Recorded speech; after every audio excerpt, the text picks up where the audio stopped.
नमस्कार। आप देखना शुरू कर चुके वर्ल्ड बिहार न्यूज। दोस्तों, देखा जाए तो बिहार में शराबबंदी के कारण लोग नशा करने पर इतना मजबूर हो चुके हैं कि उसका कोई जवाब नहीं है। देखा जाए तो गोली जो आता है, नींद का गोली खा के लोग नशा करने लगे हैं।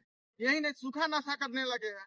उसके बाद देखा जाए तो महुआ मीठा ब्रांड जो गाँव में बनता है वो भी करने में मजबूर है। लेकिन आज के समय में शराब तो धड़ेरे बिकते हैं बिहार में, लेकिन उससे कमाई सिर्फ माफियाओं को, अधिकारी को बिहार में हटा होता है। लेकिन इसके बाद भी लोग करते क्या है, सरकार करते क्या है, इस पर कोई भी ध्यान देते नहीं है। उनको तो सिर्फ माफिया से पैसा लेना है, बाकी शराबबंदी के नाम पे वोट ले लेना है, लेकिन उनसे इसको कोई मतलब ही नहीं है। लेकिन देखा जाए तो बिहार में शराबबंदी के कारण हर चीज पे दाम बढ़ गया हुआ है। भाई साहब है, इनसे हम इसी में बात करेंगे। कैसे भैया? आप कैसे? हम भी सही है। चाहिए बताइए, बिहार में शराबबंदी सही लग रहा है? ये शराब खुल जाना चाहिए, बंद गिराना चाहिए? देखिए, बिहार में ये शराबबंदी अभी है, वो सत्ता में जो कुछ बैठे लोग हैं उनके लिए तो जरूर अच्छा है। क्यों? क्योंकि उनको जो है वो मलाई यहाँ से मिलता है। मलाई जो है उनको यहीं से मिलता है। तो अगर शराब खुल जाएगा तो मलाई तो उनको नहीं ना मिलेगा। अमेरिका में, इंग्लैंड में, ऑस्ट्रेलिया में, दिल्ली में, मुंबई में ब्लैक कहाँ से कराएगा? इसके लिए पैसा चाहिए ना। तो यहाँ पर शराबबंदी जिस सोच विचार के साथ नीतीश कुमार जी ने किया था, क्या उन नेताओं को लग रहा है कि वो उसके हिसाब से, उसके अकॉर्डिंग जो है वो लागू जैसे धरातल पर हुआ है? मुझे कहीं नहीं लग रहा अभी भी होम डिलीवरी होता है। अरे भैया, आप चलिए ना, जैसे आपको जैसे जहां खोजिएगा, जिनको कहिएगा, हर एरिया में आपको शराब अवेलेबल करा देंगे। आप एक बात को आप क्लियर समझ जाइए, ये माफियाओं का राज चल रहा है। और माफिया सबसे पहले कौन है इसमें? तो अफसर लोग। अगर हम डीएम हैं, डीएम जिला का मालिक होता है सरकार साहब, उसके मर्जी के बिना जिला में चिन्नी चोर जो होता है ना, चिन्नी चोर, वो भी नहीं मिलेगा। वो भी नहीं हिलेगा। और चिन्नी चोर का भी जानकारी उस डीएम के पास में होता है। लेकिन शराब बिक रहा है, डीएम साहब को नहीं पता है? डीएम साहब को भी पता है, लेकिन डीएम साहब क्या करे, उनको भी कुछ चाहिए। और आगे जो पहुंचाना है तो अपना जमीन बेच के तो ना पहुंचाएंगे। मंत्री को, संतरी को जो पहुंचाना है वो अपना जमीन बेच के तो नहीं पहुंचाएंगे। तो ये बिहार में शराबबंदी जो है वो एक पैरेलल इकोनॉमी खड़ा कर दिया है। ठीक है, जितना राज्य सरकार को शराब से आमदनी होता था 30 से 40 हजार करोड़ प्रति वर्ष, उतना का ब्लैक मनी का पैरेलल इकोनॉमी खड़ा कर दिया गया है बिहार में। और इससे माफिया, मंत्री, संतरी, विधायक जितने भी लोग हैं वो सारे के सारे लोग अपने आप को पूंजी वाले लोग बना रहे हैं। और आप आज जिसके पास में साइकिल चढ़ने का औकात नहीं था, वो कार से चल रहा है। तो दारू बेचते से भैया, जैसे हम क्या कहे, जैसे पूछिए ना, ये सारे लोग हैं यहाँ पर, अगर गलत कहते हैं तो आप हमको जैसे जो कहिए। जैसे नीतीश कुमार जी तो 2016 में शराबबंदी कानून लागू किए थे। नीतीश कुमार का जो विजन था उस पर मैं सवाल नहीं खड़ा कर रहा। विजन उनका अच्छा था, लेकिन लोग लागू नहीं होने दिया। क्योंकि आदत जो खराब होता है, आपका एक बार चोरी करने का आदत जैसे अगर लग गया ना, अगर पकड़ा के आप जेल पहले के बार में चले जाइएगा और 10-20 लाठी वहां जब लग जाएगा तो आप सुधर के निकलिएगा। लेकिन वहां एक बार जेल गए और 10 को आपको छोड़ाने वाला है, पकड़ा के छोड़ा के ले आया। गाना आप सुने होइएगा भोजपुरी में, वो गाना चलता है, आई जेल होई कल बेल होई, परसों से ये खेल होई। अभी जो सरकार में बैठे हुए जो नेता है, जो मंत्री हैं, वो यही खेल कर रहे हैं, ब्लैक मनी का खेल कर रहे हैं। और एक वो एमएलसी है नीरज कुमार जी, वो अपने आप को बहुत समझते हैं कि हमसे ज्यादा जानकार, हमसे ज्यादा होशियार इस पृथ्वी पर कोई नहीं। तो कहते हैं कि शराबबंदी पर आंकड़ा का खेल मत खेलाइए, आंकड़ा मत दिखाइए। आप अपना सरकार का जैसे बारे में आंकड़ा क्यों गिनाते कि 2005 में कुछ नहीं था, 90 के दशक में जंगल राज था, अगर जंगल राज 90 के दशक में था तब तक बिहार के लोग खत्म हो जाना चाहिए। अरे भैया हम गलत कहते हैं तो आप हमको जैसे जैसे जूता से मारिए। अगर जंगल राज था, हम कह रहे हैं कि जैसे लालू यादव बहुत शक्तिशाली थे ही थे, तो लोगों को तो खत्म कर देना चाहिए। क्या आप चाहते हैं कि जो गरीब लोग हैं, जो निम्न वर्गीय लोग हैं, अगर उस पर कोई पावरफुल लोग जैसे अगर उस पर अगर शोषण करता रहे, तो क्या सामाजिक न्याय का यही पर्याय है कि उसको देख के आंख बंद करके निकल जाइए? कि सामाजिक न्याय क्या कहता है कि अगर किसी पर शोषण हो रहा है, किसी के अधिकार पर हनन हो रहा है, तो आप आवाज उठाइए। बीजेपी सरकार में क्या हो रहा है, आवाज उठाइएगा। आपको सम्राट चौधरी कहेंगे कि जाति पूछ के गोली मारिए, नीला गमछा वाला गमछा देख के गोली मारिए। हरा गमछा वाला है तो उसको गोली मारिए। अब भैया जैसे जैसे ये लाल गमछा पीला रखे हैं, छोड़ दीजिए। क्यों? क्योंकि ये बीजेपी का भक्त आदमी है। अगर ये चोरी भी कर रहे हैं तो भी ठीक है, सर्टिफिकेट मिल रहा है भाई, इस बात को आप जान लीजिए। कैमरा पर हम कह रहे हैं, सर्टिफिकेट आपको बीजेपी दे रही है। आप लाख चोर है, लाख क्रिमिनल है, आपको सर्टिफिकेट दे रही है, क्या ठीक है? हेमंत बिस्वा शर्मा, उन पर 70,000 करोड़ से ज्यादा का घोटाला का आरोप था। बीजेपी में आ गए, सारा घोटाले खत्म हो गए। यानी चोरी चीजें बीजेपी में मिले ईमानदार बन जाएंगे। भाई वॉशिंग मशीन है, साफ कर देता है की बात है। आप जितना भी कर्म कुकर्म करिए, जैसे उसमें जाइए साफ हो जाइएगा। उसमें साफ नहीं, उसमें सब सारे लोग मिले रहते हैं, और सारे लोग करेंगे तो कोई मालूम नहीं चलेगा कहाँ पर क्या हो रहा है।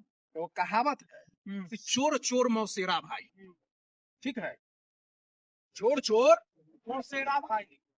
हम चोर है, आप भी चोर है, किसको कहने जाइएगा? दोनों आदमी जब चोरे हैं तो किसको कहने जाइएगा? मिल बांट के रख लेना है। अभी जो सरकार में है कहेगा कि तो हम ही सरकार, बीजेपी कहेगा जैसे हम ही सरकार में थोड़ी ना। अरे भाई, जब तुम्हारा डबल इंजन का सरकार है, डबल इंजन का अर्थ क्या होता है? मैं उस नेता से पूछना चाहता हूँ कि डबल इंजन का अर्थ क्या होता है? जब मालगाड़ी जब कोई सामान लेकर जाती है, उसमें डबल इंजन लगाया जाता है।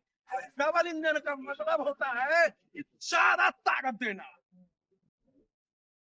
ज्यादा शक्ति से उसको खींचना। ये डबल इंजन का जो सरकार है, ज्यादा जोर से जैसे जैसे ताकत लगा रही है,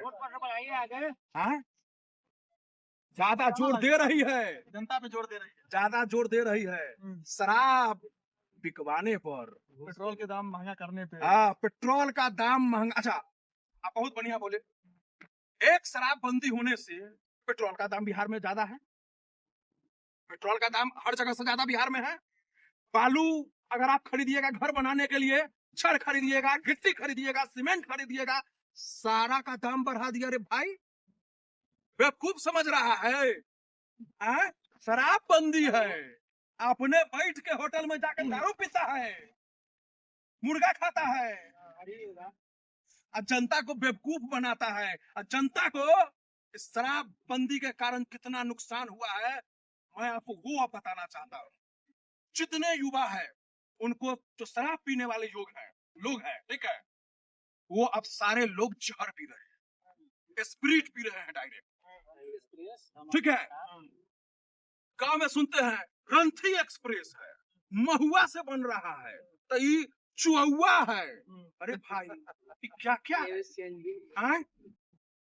अभी आप दवाई के दुकान पर जाइए, दवाई के दुकान पर आप जाइएगा, नींद का जो टैबलेट होता है, जो डॉक्टर प्रिस्क्राइब करती है, 0.5, ठीक है, जो नींद का दवाई है, बहुत दवाई है, नाम हम नहीं कहेंगे, इतना ही समझ जाइए। वो जो मेडिसिन है वो डॉक्टर प्रिस्क्राइब के बाद मिलता है, और वो दवाई हर मेडिसिन के दुकान पर बेचना भी नहीं है। जो डी फार्मा करके दुकान चला रहे हैं उन्हीं पर मिलेगा। लेकिन आज तो दवाई दुकानदार का भी वाहवाही है, मौज है। क्यों?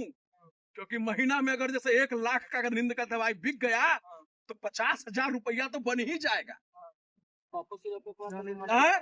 कफ सिरप जो है, आप देखिएगा दुकान पर जाइएगा तो कफ सिरप ऐसे बिक रहा है जैसे बच्चा को आप दुकान पर लेके जाइएगा, चॉकलेट बिस्कुट बिक रहा है वैसे जैसे कप सिरप बिक रहा है। यानी देखा क्या है भाई ये? शराब बनाया जाता है। हाँ? व्हाइटनर लोग डाइल्यूटर पी रहे हैं, कपड़ा में डाल के सूंघ रहे हैं, सूखा नशा कर रहे हैं। अरे भाई आप बिहार के लोगों को, जो युवा जनरेशन है, उसको कहाँ ले जा रहे हैं? आप चाह रहे हैं कि शिक्षा को तो ध्वस्त करिए दिए, स्वास्थ्य तो आपका जैसे मेडिकल सिस्टम ध्वस्त है ये है, और जो लोग अपने बलबूते थोड़ा ठीक है तो आप चाहते हैं उनको बर्बाद कर देना।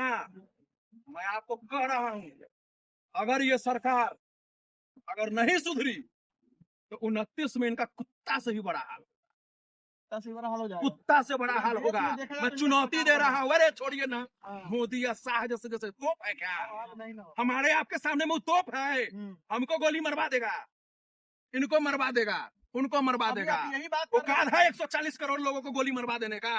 हैं मोदी जी को। अरे हम मोदी को कौन कहते हैं? मोदी हाँ। कोई बड़का तो रॉकेट साइंस है क्या? मोदी तोप है, बताओ देश के प्रधानमंत्री है वो। प्रधानमंत्री है, उसका सम्मान करते हैं। अभी तक हमने एक भी गलत शब्द का उपयोग नहीं किया है, मैंने गलत शब्द का उपयोग नहीं किया है। प्रधानमंत्री को मेरे भी है, हम उसका सम्मान करते हैं। लेकिन हम जिस चीज के लिए पटना में जाकर 2014 में सब युवा जय मोदी तय मोदी, हर हर मोदी घर घर मोदी, क्यों लोग किया था? कि रोजगार चाहिए, लोगों को अच्छी शिक्षा व्यवस्था चाहिए, लोगों को अच्छा स्वास्थ्य व्यवस्था चाहिए, लोगों को अच्छा रोड इंफ्रास्ट्रक्चर चाहिए, स्कूल में भवन नहीं है तो उसकी व्यवस्था करे। आप कहते हैं शराबबंदी पर गिरे हुए हैं, ब्लैक मनी कमा रहे हैं बिहार में, जैसे जैसे प्रत्येक दिन जैसे स्कूल, सरकारी स्कूल जैसे बंद हो रहा है। मंदिर तो नया नया बन रहा है ना। अरे मंदिर, मंदिर में बचा अरे पड़ा भैया है। तो हम वही तो कह रहे हैं कि जो लोग आज बीजेपी के अंधभक्त हैं, मंदिर से खुद वो अपने बच्चे को सबसे पहले मंदिर में एडमिशन करा दे, ताकि कम से कम भविष्य में संत तो बन जाएगा, क्योंकि नौकरी नहीं मिलने वाली है, नौकरी नहीं मिलेगा, संत बन जाएगा। तो संत बन जाएगा तो कम से कम चंदा मिल जाएगा, तो उससे भी चोरी करके तो पेट चलेगा। कहते हैं कि भगवान राम किस मुद्दा पर हमारा देश पूछिएगा। इतना अच्छा है कि यहाँ पे जाति के नाम पे वोट किया जाता है, हिंदू मुस्लिम किया जाता है। आप इसके बारे में गलत बोल रहे हैं, बताइए। मैं हिंदू धर्म पर सवाल नहीं उठा रहा, मैं किसी अरे धर्म तो पर मंदिर- टारगेट नहीं, मंदिर- सुनिए सुनिए सुनिए, नहीं, हम्म। इस देश में, हो गया। इस देश में किसी भी व्यक्ति को यह अधिकार नहीं है किसी के जाति और किसी के धर्म पर टिप्पणी करने का।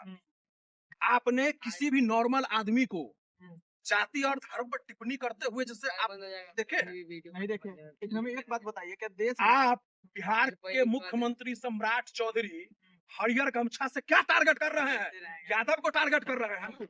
आपको पता है यादव जब अपना औकात पर आ जाएगा तो आपको मार लाठी से सीधा कर देगा। जैसे लालू यादव जी बोले हुए थे। ठीक है, सुन लीजिए, हाँ। हम गलत सेंस में नहीं कर रहे हैं, गलत करिएगा गलत आपके साथ होगा, ठीक है, गलत नहीं करिएगा तो गलत नहीं होगा। आप इस तरह का बयान दीजिएगा, ये क्या दिखा रहे हैं? हरियर गमछा से जाति को बोध कर रहे हैं ना, हैं? कहाँ है मानवाधिकार, ह्यूमन राइट वायलेशन, हैं? कहाँ है? हम पूछना चाहते हैं। मानवाधिकार है, मानवाधिकार है, कहाँ है संगठन वाला? उसको सुझाई नहीं दे रहा है, इसलिए नहीं सुझाई दे रहा है, वो मानवाधिकार जो चला रहा है वो भी इस इंतजार में होगा, उसका अध्यक्ष, उसका सचिव, कि कल के डेट में हमारा बेटा को टिकट बीजेपी से मिल जाएगा तो एक बेर में विधायक हो जाएगा। ऐसे आरजेडी से टिकट मिलेगा तो 3 बेर लगेगा विधायक होने का मौका, ठीक है, नहीं हो सकता। लोग कहता है कि भाई लालू यादव, नीतीश कुमार, अरे भाई हम कह रहे लालू यादव के समय में उनके शासन कालखंड में जो उनसे बन पड़ा, सही गलत उस व्यक्ति ने किया। नीतीश कुमार जब आए उनसे जो बन पड़ा वो किया है। आज आप सरकार में है, आपसे शराबबंदी एक लागू तो हो ही नहीं पा रहा है। क्यों नहीं हो रहा है? क्योंकि विधायक से लेकर मंत्री तक, आईएएस आईपीएस अधिकारी तक सारा इस कॉर्पोरेट में शामिल है। पानी के विराम कीजिए, ठीक है, सारे लोग जो है वो इसमें शामिल है। और जान लीजिएगा, अगर ये लोग नहीं सुधरे तो हम तो आपको फिर कह रहे हैं 29 में इनको कुत्ता से भी बदतर हाल होगा। ये देश का जो जेन जी है, ये जो युवा है, उनको चुनौती देने का काम शुरू कर दिया है जंतर मंतर से। आप देख ही रहे हैं। सीजन 2 स्टार्ट भी होने वाला है। अरे सीजन 2 नहीं, अभी देखिए ना, सीजन 2 स्टार्ट होगा, 3 स्टार्ट होगा। आपको पर जैसे करिए किसान नहीं। आंदोलन शुरू होगा सितंबर अक्टूबर से। आप जनता के कहाँ बारे जा में रहे हैं? जनता के बारे में चलिए, तो देखा जाए तो नीतीश कुमार का शराबबंदी कहीं ना कहीं बिहार को अच्छा करने के लिए और बिहार को सुधारने के लिए किया गया था, लेकिन आज के समय में उसको गलत उपयोग किया जा रहा है। नेता अधिकारी सब लोग देखा जाए तो सब लोग अब मिले हुए हैं, और शराबबंदी का गलत उपयोग होने से पेट्रोल, बेरोजगारी और देखा जाए तो कितना प्रकार की समस्या उत्पन्न हो रहा है। तो आपके समय में कम से कम जो सूखा नशा करने पर लोग उतर चुके हैं, आप कहीं ना कहीं बिहार में शराबबंदी कानून को हटा देना चाहिए या नहीं हटाना चाहिए, आप लोग एक बार इस पर जरूर संज्ञान लीजिएगा।